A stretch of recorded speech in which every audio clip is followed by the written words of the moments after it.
While security froze around the screaming boy, a maid's daughter stepped forward with a simple plastic bottle. She silenced the room with bubbles. Unaware, the desperate billionaire father was watching from above. "Stand back. Give the boy room." The security chief's order only fueled the chaos. On the polished marble floor, 8-year-old Billy wasn't throwing a tantrum. He was fighting a war against the noise inside his head, thrashing to block out the world. His father, billionaire Robert Hayes, stood frozen, a man who controlled empires but couldn't stop his own son's tears. Into this storm walked Jenny, a maid's daughter with worn sneakers. Ignoring the guards, she reached into her backpack for a small, yellow plastic bottle. As the lobby held its breath, she prepared to do what a fortune couldn't. The boy's scream shattered the heavy silence of the hotel lobby like a hammer hitting glass. Everyone in the marble expanse froze. The receptionists stopped typing. The bellhops halted their carts. Even the dust seemed to hang suspended in the air. In the center of the room, a young boy, no older than 8, lay curled on the polished floor. He was thrashing, his hands pressed hard over his ears as if trying to block out the entire world. Around him, 3 men in expensive dark suits stood uselessly. They looked like statues, terrified of making a move. One of them was shouting into a radio, his voice panicked and loud, which only made the boy scream harder. "Stand back," the head of security barked, pushing a curious guest away. "Give the boy room." Linda, wearing her gray housekeeping uniform, gripped the handle of her cart. Her knuckles were white. She had just finished a 10-hour shift cleaning the penthouse suites and was bone-tired. She looked down at her daughter, Jenny, who was sitting quietly on a bench near the employee exit. Jenny was 10 years old. She had blonde hair braided tightly down her back and eyes that noticed everything. She didn't look scared. She looked focused. "Mom," Jenny whispered. "It's too loud for him." "Hush, honey," Linda said, pulling Jenny closer. "Don't look. It's Mr. Hayes' son. We can't get involved. We'll lose our jobs." But Jenny wasn't looking at the security guards or the angry men in suits. She was looking at the boy. She watched his chest heave. She watched his eyes squeeze shut. She saw the way his fingers clawed at the cold stone floor. "He's not being bad," Jenny said, her voice calm and older than her years. "He's drowning." Before Linda could stop her, Jenny stood up. She didn't run. She didn't shout. She walked with a slow, steady rhythm, her worn sneakers making no sound on the marble. She reached into the side pocket of her school backpack. "Hey," a guard shouted, stepping in her path. "Kid, get back. This isn't a playground." Jenny didn't answer. She didn't even look at the guard. She sidestepped him smoothly, a move her grandmother had taught her. "Never let a wall stop you," Grandma Ruth used to say. "Just find the door." Jenny stopped 5 feet from the thrashing boy. She sat down on the floor. She crossed her legs. She didn't try to touch him. She didn't try to talk over his screaming. She just sat there, small and still in her denim jacket and pink t-shirt. From her pocket, she pulled out a small, yellow plastic bottle. She dipped the wand. She took a deep breath. She blew. 1 bubble, then 2, then a stream of them, shimmering with rainbows under the lobby chandelier. The bubbles drifted through the air, ignoring the tension, ignoring the shouting men.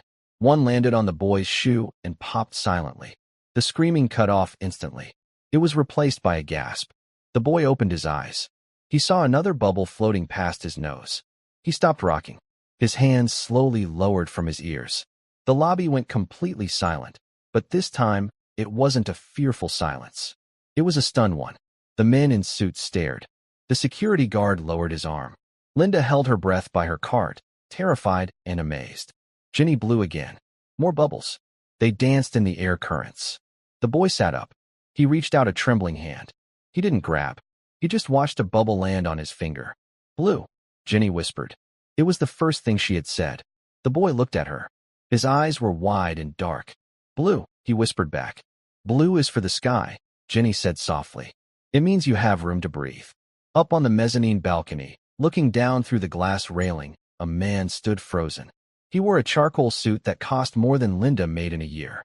His face was sharp, handsome, and usually terrifying to his employees. Robert Hayes, the billionaire owner of the Hayes Hotel Group.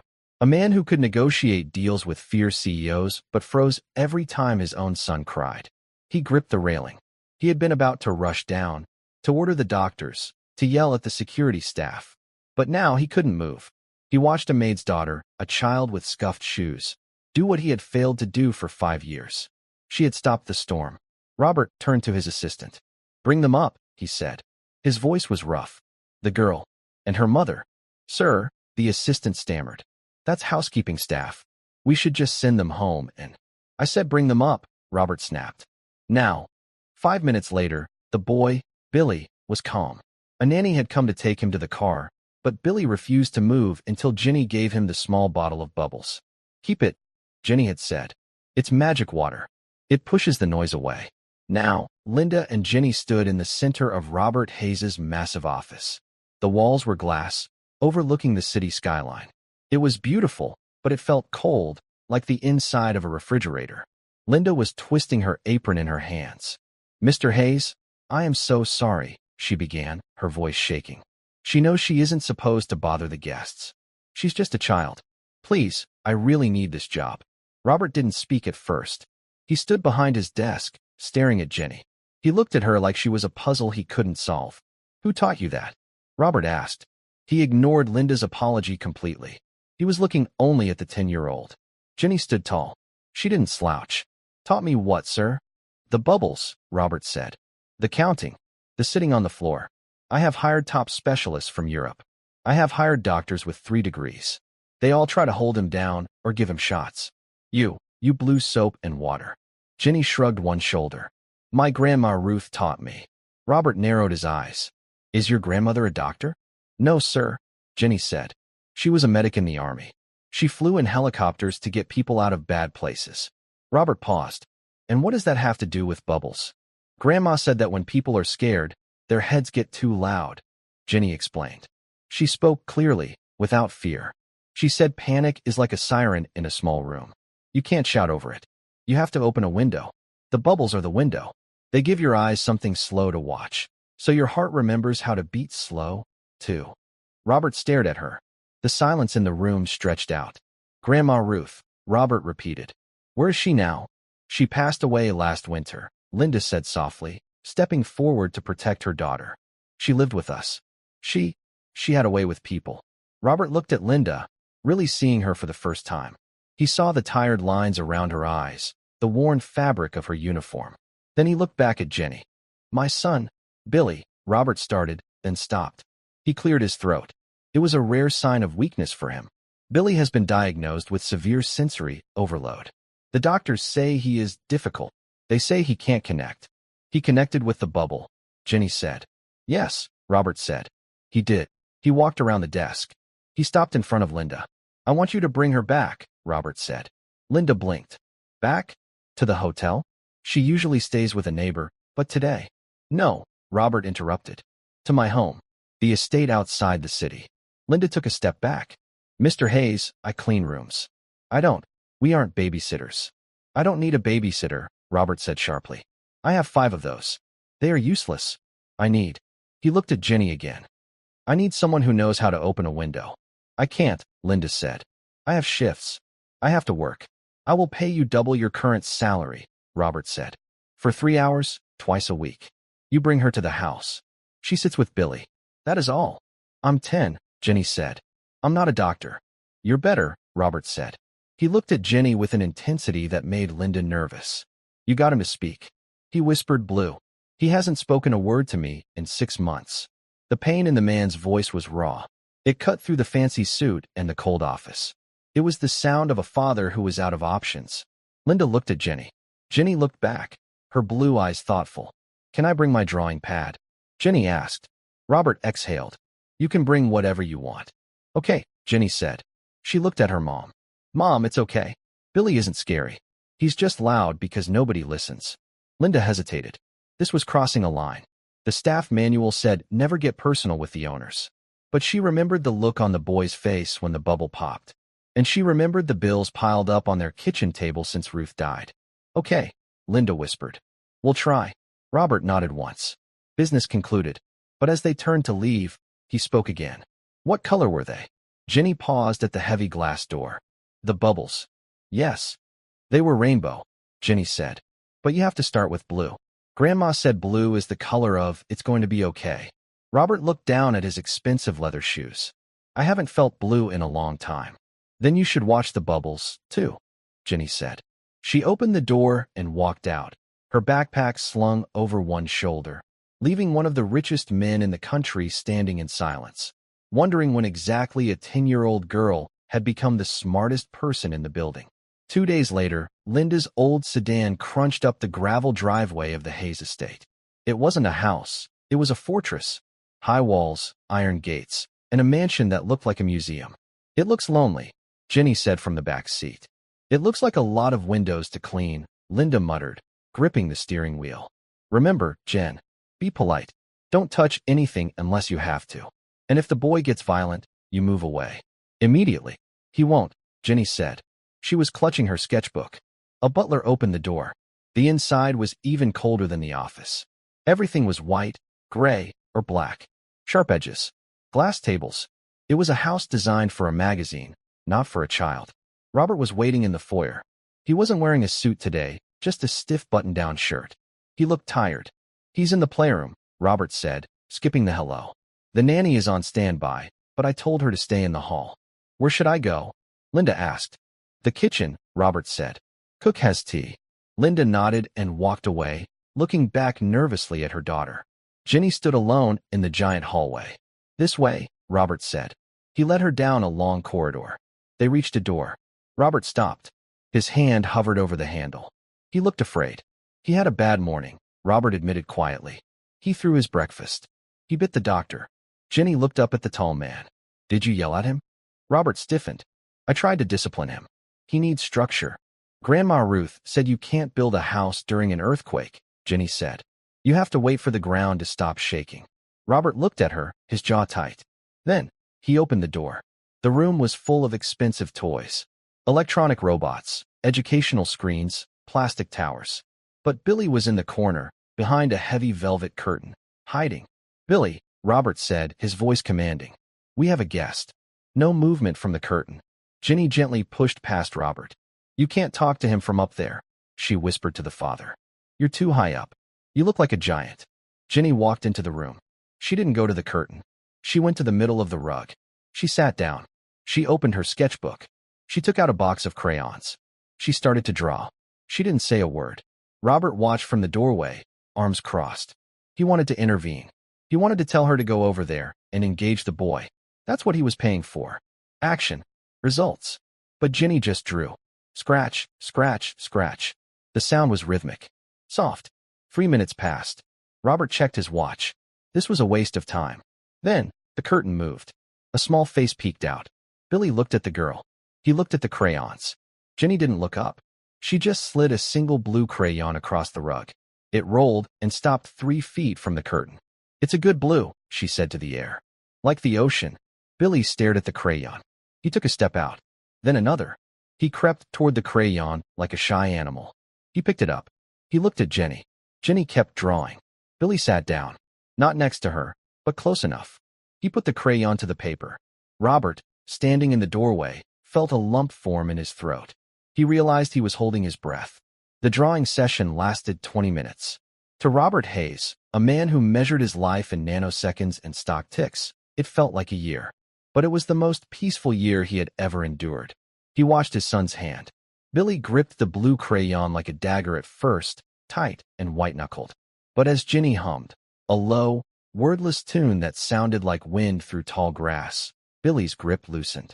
He drew a jagged line, then a circle. Ginny didn't praise him.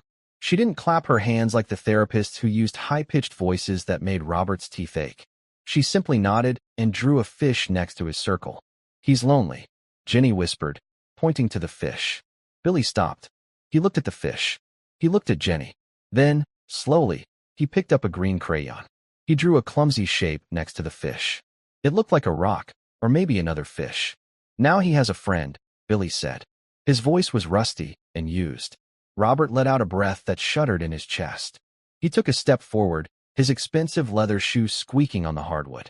Billy flinched. The green crayon snapped in his hand.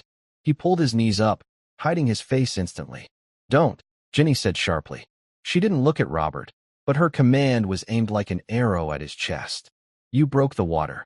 I just wanted to see. Robert defended himself, though he felt strangely small. You walked heavy, Ginny said, standing up. She brushed crayon wax off her jeans. Grandma Ruth said you have to walk like a deer in the woods. If you stomp, the birds fly away. She looked down at Billy. We have to go now, Billy. My mom has to cook dinner. Billy didn't look up, but his hand crept out and touched the edge of Ginny's sneaker. It was a plea. Stay? I'll come back, Ginny promised.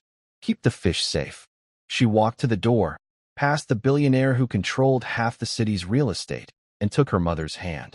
Linda looked pale, her eyes darting between her daughter and her boss, waiting to be fired. Same time Thursday, Robert said. His voice was devoid of its usual power. It sounded hollow. Linda nodded, too scared to speak. She pulled Ginny into the hallway. As they walked to the car, the heavy oak door clicked shut behind them. The silence of the estate was heavy, but inside the old sedan, Linda finally exhaled. Ginny, Linda said, starting the engine. You cannot speak to Mr. Hayes like that. He is a very important man. Ginny buckled her seatbelt.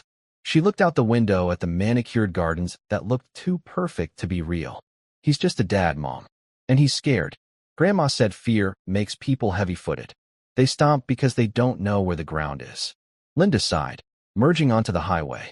Just be careful. We need the money. But more than that, we need to stay invisible. People like them. When they get tired of their new toys, they throw them away.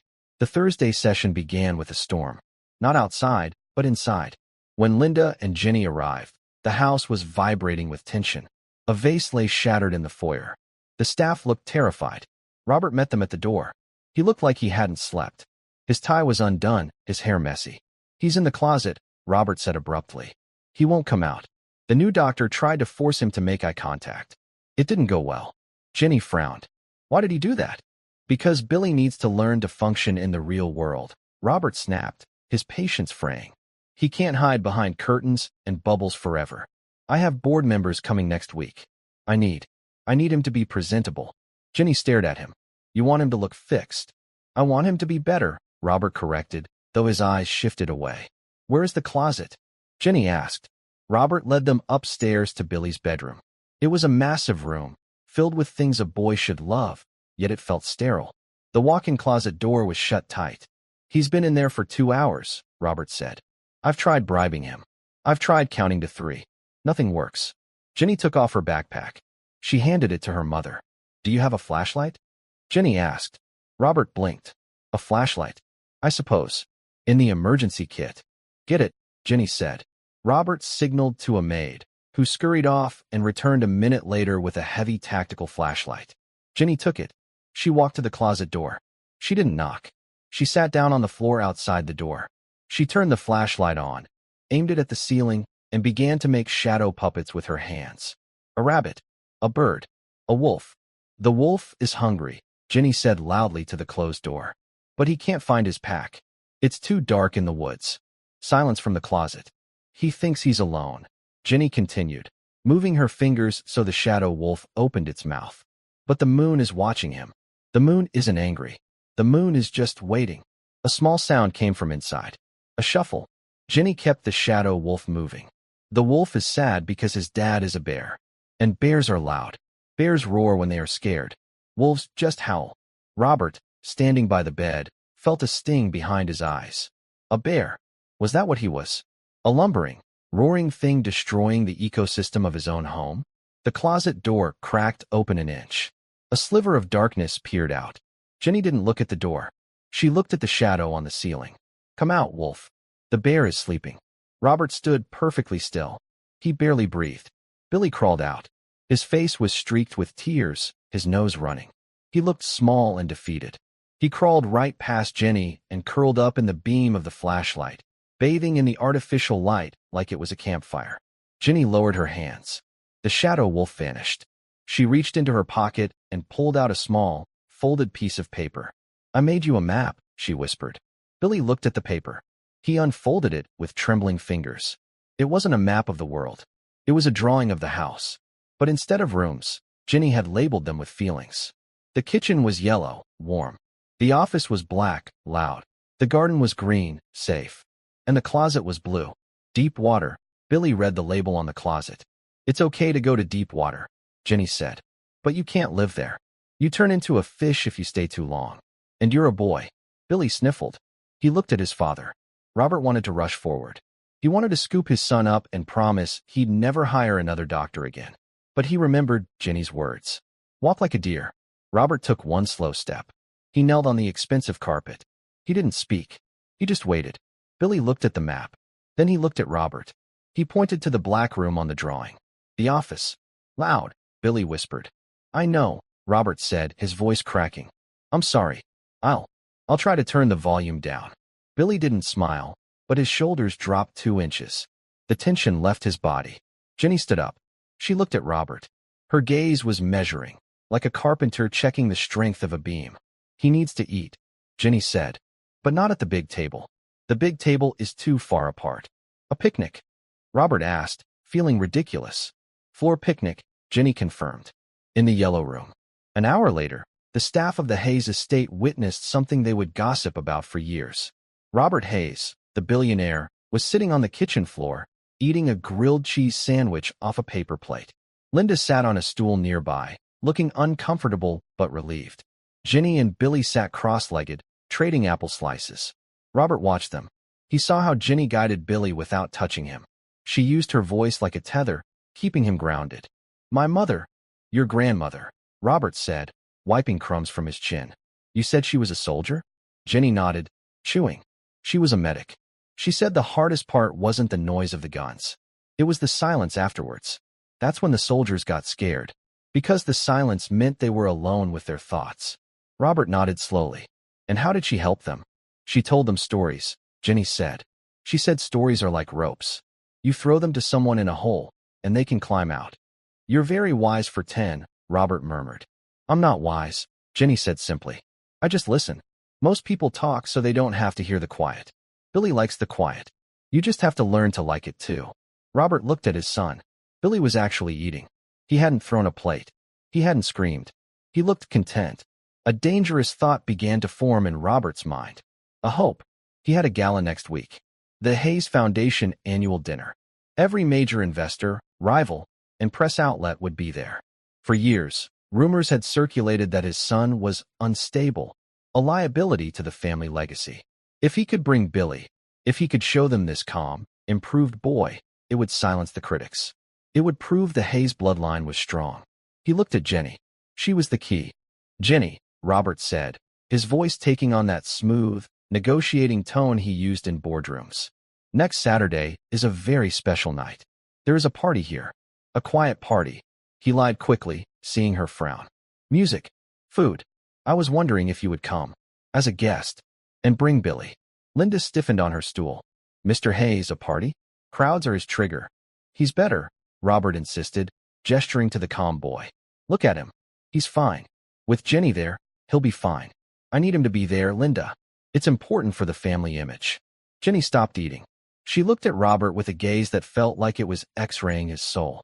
You want to show him off, Jenny said. It wasn't a question. I want to include him, Robert corrected. He's my son. He shouldn't be hidden. If he gets scared, we leave, Jenny said. Immediately. No goodbyes. No pictures.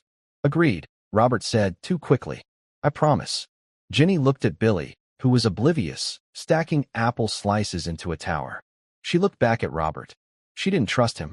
She could see the hunger in his eyes, not for food, but for validation. He wanted his son to be a trophy, not a boy. But she also saw the desperation. He loved his son, but he loved his reputation too. They were fighting inside him. Okay, Jenny said, but I'm not wearing a dress. Grandma Ruth said never wear clothes you can't run in. Robert smiled, a genuine, victorious smile. Wear whatever you want, Jenny. Just bring your bubbles. As Linda and Jenny left that evening, the air outside felt different. Heavier. I have a bad feeling, Linda whispered as they drove through the iron gates. He's rushing it. He sees what he wants to see. I know, Jenny said, staring at her sketchbook in the dark car. She had drawn the shadow wolf again. But this time, the wolf was surrounded by hundreds of eyes. Mom. Yeah, baby. If the bear roars at the party, Jenny whispered. We have to be the ones to protect the wolf. Linda reached over and squeezed her daughter's hand. We will. I promise. But promises, as Jenny knew from her grandmother's stories, were easy to make in the quiet. They were much harder to keep when the noise started. And the noise was coming. The ballroom of the Hayes Hotel was not a room. It was a mouth. Gold leaf teeth lined the ceiling in the form of massive chandeliers. The red carpet was a tongue, waiting to swallow anyone who tripped. And the noise, the clinking of crystal, the roar of 100 conversations, the swell of a string quartet, was the breath of a beast. Ginny stood at the edge of the carpet. She wore her Sunday church dress, a simple blue cotton that looked dull next to the silk and diamonds swirling around her. She gripped her yellow bottle of bubbles like a grenade. Next to her, Billy looked like a miniature waiter. His tuxedo was stiff. His bow tie was crooked. He was holding his father's hand, so tight his knuckles were white. "Smile, William," Robert whispered. He wasn't looking at his son. He was scanning the room, looking for investors, for cameras, for approval. "Stand up straight." Billy didn't smile. He was vibrating. A low hum started in his throat, the engine of a panic attack revving up. "Mr. Hayes," Linda said, stepping closer. She was wearing her best black slacks and a white blouse, trying to blend in with the staff. "It's too loud. We should take him to the side room now." "Nonsense," Robert said, his voice tight. "We just got here. The board members are by the stage. We have to say hello. It will take 5 minutes." 5 minutes is a long time underwater," Ginny said. Robert ignored her. He pulled Billy forward. "Come on, son. Show them you can do it." They walked into the crush of people. To Robert, this was his kingdom. To Billy, it was a war zone. Every perfume scent was a chemical attack. Every laugh was a shriek. Billy squeezed his eyes shut. He stumbled. "Watch it." A woman with a champagne flute snapped, then saw Robert. Her face instantly changed to a plastic smile. "Oh, Robert. And this must be the little one." She looked at Billy like he was a broken exhibit in a museum. "This is William," Robert announced proudly. "He's doing much better." "Is he?" the woman asked, arching a brow. "He looks intense." "He's focused," Robert lied. He nudged Billy. "Say hello to Mrs. Vanderbilt, Billy." Billy didn't speak. He was rocking on his heels. The hum in his throat was getting louder. Ginny moved. She didn't ask permission. She stepped between the woman and Billy. She acted as a human shield. "He can't say hello right now," Ginny said clearly. "He's busy holding the floor down." Mrs. Vanderbilt blinked. "Excuse me. If he lets go, he might float away," Ginny explained earnestly. "Gravity is slippery in here." The woman laughed, a sharp, unkind sound. "What a quaint imagination. Is this the nanny's child, Robert?" Robert's face reddened. He felt the judgment of the room. He felt the cracks in his perfect image. "She's the companion." "Billy, stop rocking. Stand still." He gave Billy's hand a sharp tug. That was the spark. Billy yanked his hand back. He opened his eyes, and they were wild with terror. The room tilted. The lights flared. The bear was roaring, and his father had just let go of the rope. Billy screamed. It wasn't the scream from the lobby. This was worse. This was a high-pitched, shattering wail of betrayal. He dropped to the floor.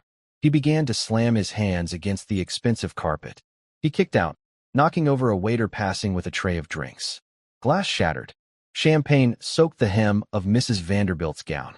The music stopped. The conversation died. Hundreds of eyes turned to them. "Stop it," Robert hissed, dropping to his knees. He wasn't comforting his son. He was trying to restrain him. He grabbed Billy's wrists. "William, stop this instant. Everyone is looking." Billy thrashed harder, hitting his father in the chest. "No, no. Too loud. Too loud. Get him up." Robert yelled at Linda. "Get him out of here." Linda rushed forward, but she was crying, panicked. She reached for Billy, but he was a whirlwind of limbs. Then, a bubble floated past Robert's angry face. Then another. Ginny was standing on a chair. She had climbed up to get above the sea of tuxedos. She was blowing bubbles over the heads of the stunned crowd. "Look up, Billy," she shouted. Her voice wasn't soft this time. It was a command. "Count them. 1, 2. The crowd gasped. A girl in a cotton dress, standing on a velvet chair, blowing soap at a billionaire. Billy heard her voice. He stopped kicking. He looked up through his tears. He saw the bubbles drifting toward the chandeliers. "Red," Billy choked out. The lights reflected in the soap made them look red. "Catch the red one," Ginny commanded. "Don't let it touch the ground." Billy scrambled on his hands and knees. He ignored his father. He ignored the spilled champagne. He crawled after the bubble. "This is ridiculous," A board member muttered nearby. The boy is deranged. Robert heard it. The shame burned through him like acid. He stood up, brushing wet dirt from his knees. He saw his son crawling on the floor like an animal. He saw the guests whispering. He saw the camera phones raised, recording the spectacle. He snapped. He didn't grab Billy. He grabbed the bubble wand from Ginny's hand. Enough, Robert roared. He threw the yellow bottle across the room. It hit a wall and cracked, spilling soapy water onto the pristine floor. The room went dead silent. Ginny froze on the chair. She looked at the broken bottle. Then she looked at Robert. Her eyes weren't scared anymore. They were disappointed. You broke the window, Ginny whispered. Billy stared at the spot where the bubbles had stopped. He looked at his father, really looked at him. He didn't scream. He just went completely still. His face shut down. The light behind his eyes vanished. He retreated so deep inside himself that he wasn't there anymore. Take him home, Robert said. His voice was shaking, but he refused to look at his son. He fixed his tie, turning his back on them to face the crowd. Linda, take them both. Get them out of my sight. Mr. Hayes, Linda started, her voice trembling with anger. Now, Robert barked. Before he humiliates me further. Linda grabbed Jenny off the chair. She scooped up Billy, who was now limp as a rag doll. She didn't look at her boss. She walked out of the ballroom, her heels clicking a furious rhythm, carrying the broken boy and her daughter away from the gold-toothed mouth of the hotel. The drive back to the estate was silent. Not a peaceful silence. A dead silence. When they arrived, the house was dark. Linda took Billy up to his room. She tucked him in. He didn't move. He lay staring at the ceiling, catatonic. Ginny sat on the floor of the hallway, knees pulled to her chest. Linda came out of the room and closed the door softly. She slid down the wall and sat next to her daughter. She put her head in her hands and wept. I'm sorry, baby, Linda sobbed. I should have stopped it. I shouldn't have let him take us there. He's a bear, Ginny said quietly. He doesn't know he's hurting people. He just knows he's big. We're done. Linda wiped her eyes. We're not coming back. I'll find another job. I can't.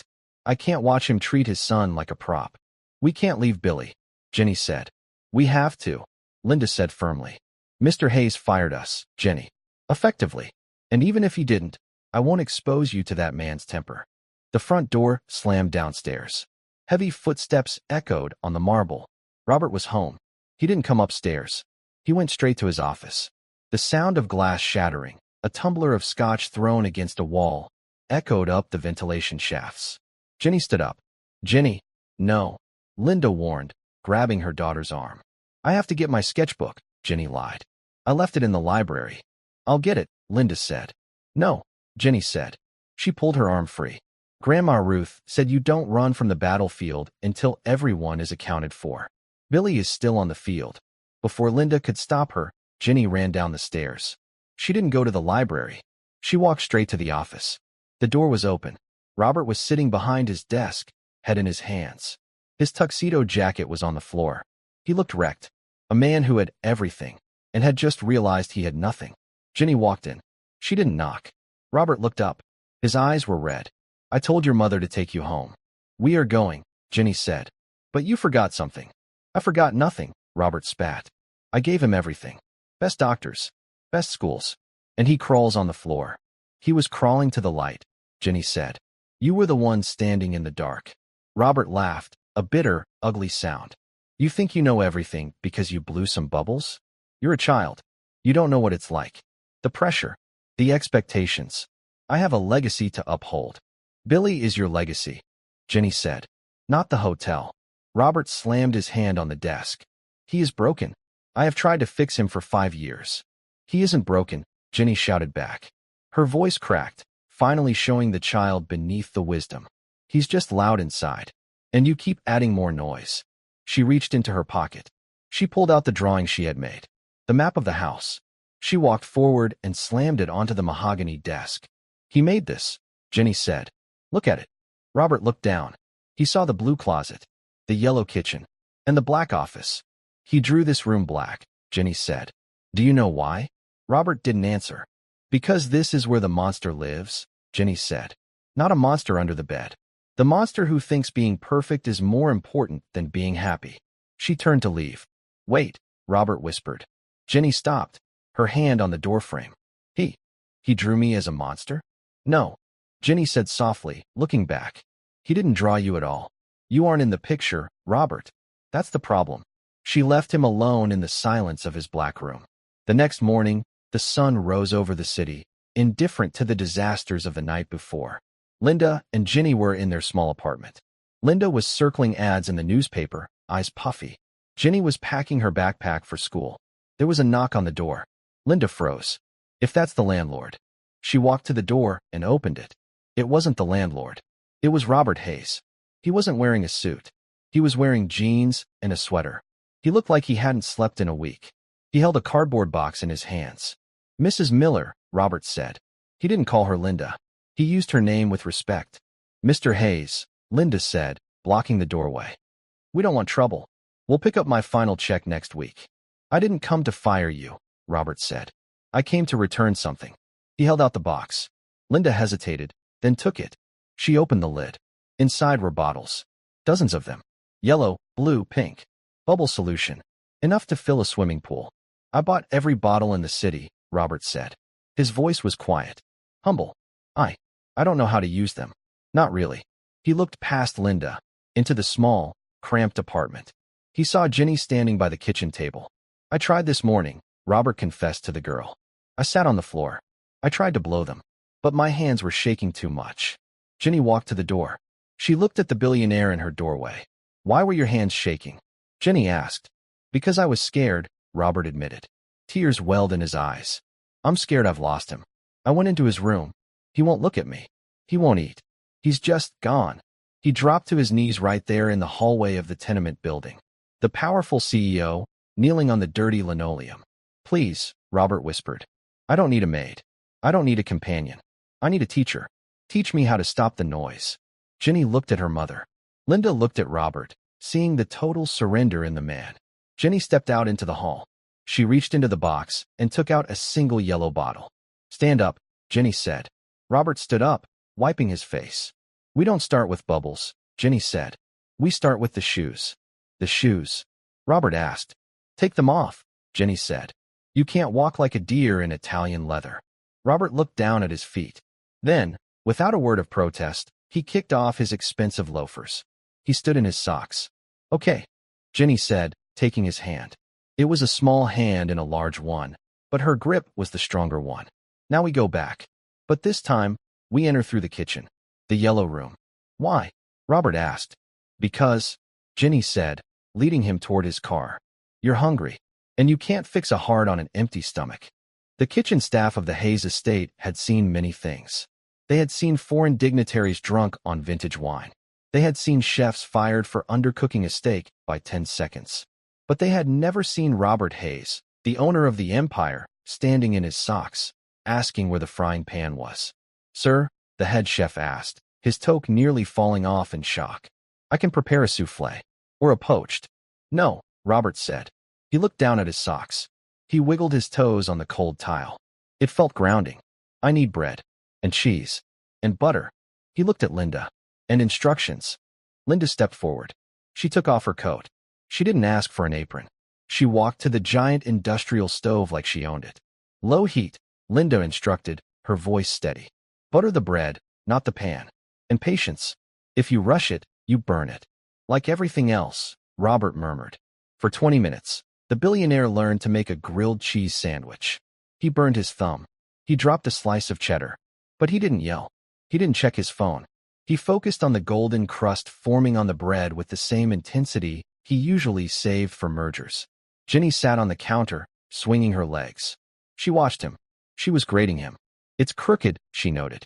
It's rustic, Robert countered, a small smile touching his lips. It felt strange to smile.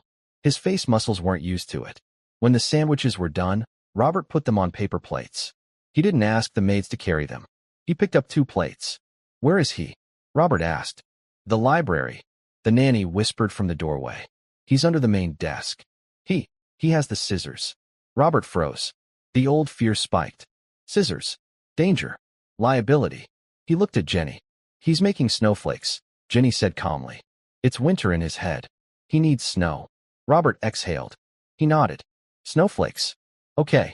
He walked out of the kitchen, patting softly in his socks across the expensive Persian rugs. Linda and Jenny followed a few paces behind, like a rear guard.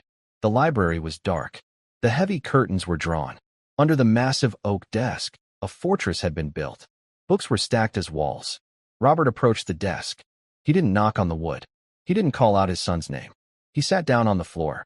He slid the paper plate across the carpet until it touched the wall of books. Room service, Robert whispered. Silence from the fort. Then, the sound of paper cutting stopped. It's rustic, Robert added. That means I made it wrong, but it still tastes good. A hand reached out. It wasn't fearful this time. It was curious. Billy dragged the plate into the darkness. Robert waited. He watched the dust motes dancing in a sliver of light from the window.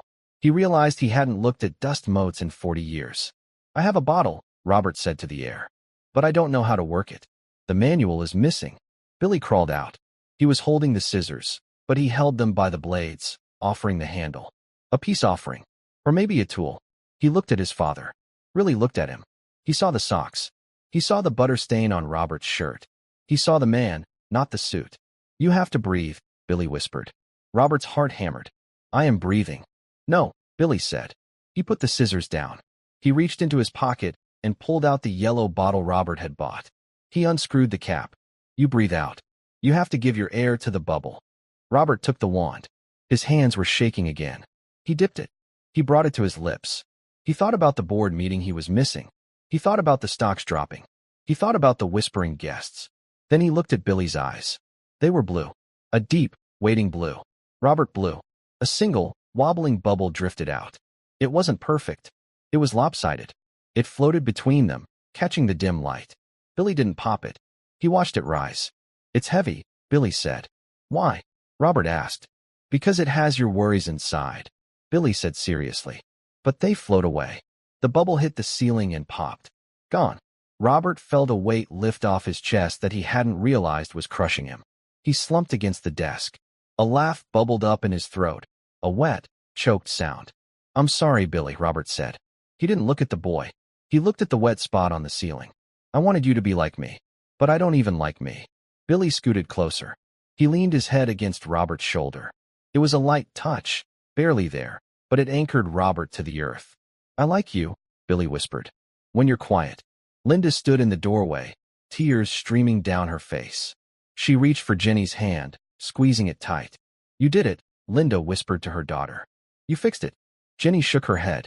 She pulled her hand away gently and opened her sketchbook. She turned to the back page. I didn't fix anything, Mom, Jenny said.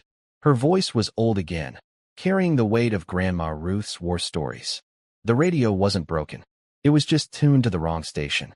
An hour later, the dynamic of the house had shifted permanently. The bear was no longer roaring. The bear was eating a grilled cheese sandwich on the floor. Robert looked up at Linda. I meant what I said. About the job. Linda stiffened. Mr. Hayes, I appreciate the offer, but I can't be a nanny. I have my own daughter to raise. I don't want a nanny, Robert said. He wiped his mouth with a napkin. I fired my personal assistant this morning. The one who told me to send you away. Linda blinked. Okay. I need someone who understands that people are not assets, Robert said. I need someone who can tell me when I'm walking heavy. I want you to run the house. Not clean it. Run it. Manage the staff. Manage the schedule. And most importantly, manage me. He looked at Jenny. And the consultant fee for your daughter will be substantial. In the form of a scholarship. Any school. Any college. Forever. Linda looked at the room. It was still a cold museum of a house, but it felt warmer now. The ice had cracked. I have conditions, Linda said, finding her voice. Name them, Robert said immediately. No more galas for Billy until he asks for them, Linda said. And Jenny comes with me. She does her homework here.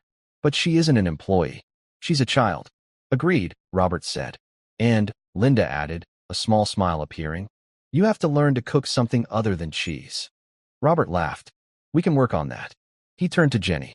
One question. Before we sign the treaty. Jenny looked up from her drawing. Yes. The magic water, Robert said. He picked up the yellow bottle. What is in it? I need to order more. Is it a special chemical? A sedative mix. Jenny looked at the bottle. Then she looked at Robert with a pitying smile. It's dish soap, Robert, she said. From the dollar store. And tap water. Robert stared at the bottle. Soap.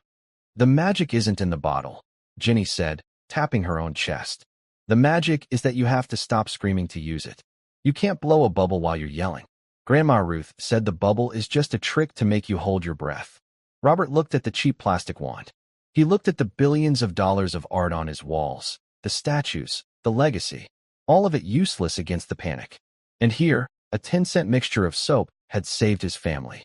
He realized then that he had spent his life building a fortress to keep the world out, when all he really needed was something fragile to let the world in. Dish soap, Robert whispered. He started to laugh again, a free, unburdened sound. Of course. 6 months later, the lobby of the Hayes Hotel was busy. A delegation from Tokyo was checking in. Phones were ringing. In the center of the lobby, the spot where the boy had once screamed was empty. But on the mezzanine level, looking down, stood 2 figures.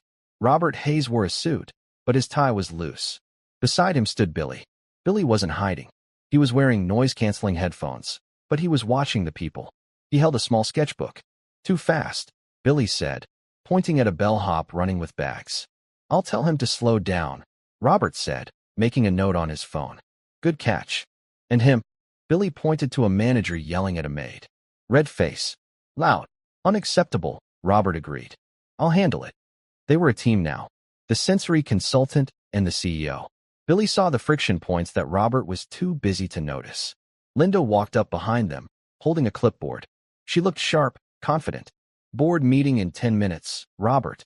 Jenny is in the break room teaching the staff how to open windows. Thank you, Linda, Robert said. He turned to go, but Billy tugged his sleeve. Dad, Billy said. Yes, son. Look. Billy pointed down to the lobby floor.